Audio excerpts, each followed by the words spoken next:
Hello, I'm Preston Smith, and I'm currently participating in this debate tournament in the Async Original Oratory segment event.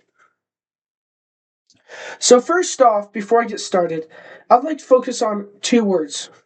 Two itty bitty words that combined can have a much larger impact on society than it first seems.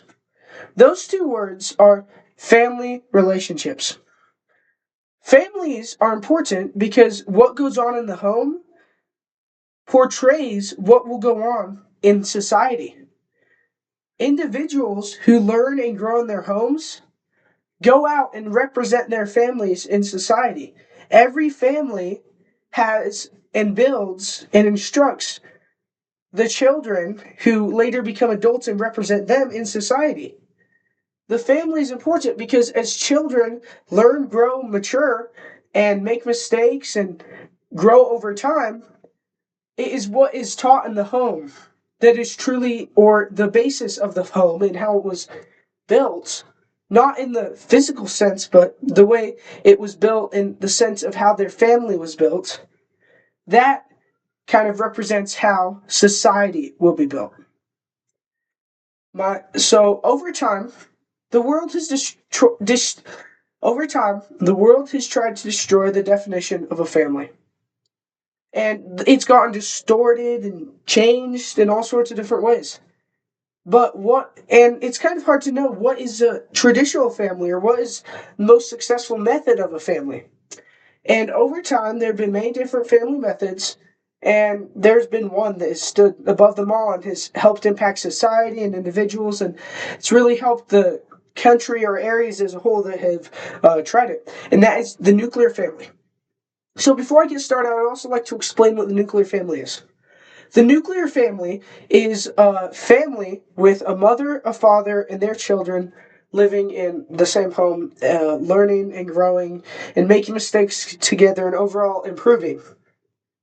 The nuclear family, in a definition, just has a mother, a father, and children, but it can have a profound and greater influence. There's so many different pros to the nuclear family, economically, traditionally, and just inside the family, but I will be going over a few. So, the first one I would like to mention is the ability of financial stability. Financial stability is something that all families strive for. It's important because with financial stability comes the ability to have Christmas presents this year, or have birthday presents, or even go out to eat every once in a while, like a month or so. But financial stability is more than just that. It's being able to provide for your family and putting food on the table. And inside the nuclear family, that really makes it easier. That makes it a whole lot easier. Because if the father or the working parent gets injured, then they are able to go and they can stay home, and the mother or the stay-at-home parent can take care of them and or provide a job. And if they're struggling, they can also have two parents working. They would have to figure that out, but it provides an opportunity to have multiple incomes. In the nuclear family, it provides multiple opportunities for the family to have an income flow so that the parents can know which way is best to provide for their family because they love their kids and they want to take care of their children. The second different object or contention I would like to go over is traditional values. Traditional values make and shape us as a society and make and shape our country. Over time, America's lost our traditional values. But if we cannot keep up those traditional values or culture or experiences in the home through teaching and growing, then they'll be lost in society. If we can't carry the flag of prosperity and tradition, then no one else will. But traditional values are important because every individual family has their own culture, their own traditions. They have all this different tradition that won't get passed on if it's not built in a family. And two parents can, when a husband and wife get married, they have all sorts of different traditions, and they're able to pick and choose or merge traditions and raise their family as they please. And with two parents, they're able to each help each other in raising their children, and they can nurture them and help them grow and help them when they fail, or and they can overall help their children in a positive way. And that leads to my third contention. For my third contention is the strength that parents get. In the nuclear family, with a mother and a father, they can both help each other in their weaknesses and in their strengths. And if one parent has a strength in this and one parent has a weakness in this, they can work together. And it's really hard raising a family on your own with no spouse to help guide your children in the right way or help teach your children what's right and wrong.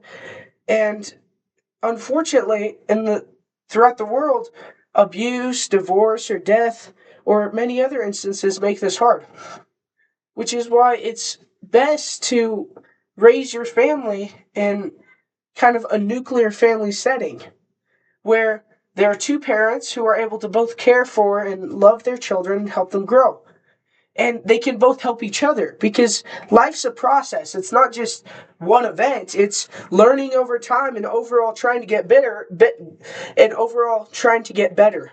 Sometimes your tower may fall and you'll have to rebuild it, but you're overall trying to strive to do better and get better over time. And with two parents in the household, they can help and teach one another. And with all of these reasons, the nuclear family can be a really convincing argument, a very convincing method to raise your family. But unfortunately, like I said previously, death, divorce, or uh, abuse, it can make this hard. So it's not just something that if you don't get it, you won't be successful. It's just a good goal so that you can base yourself.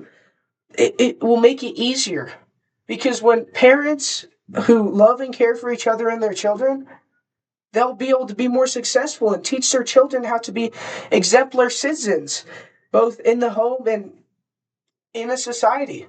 And then those children can raise families of their own, and cultural traditions and values and religion will be passed down into their future generations.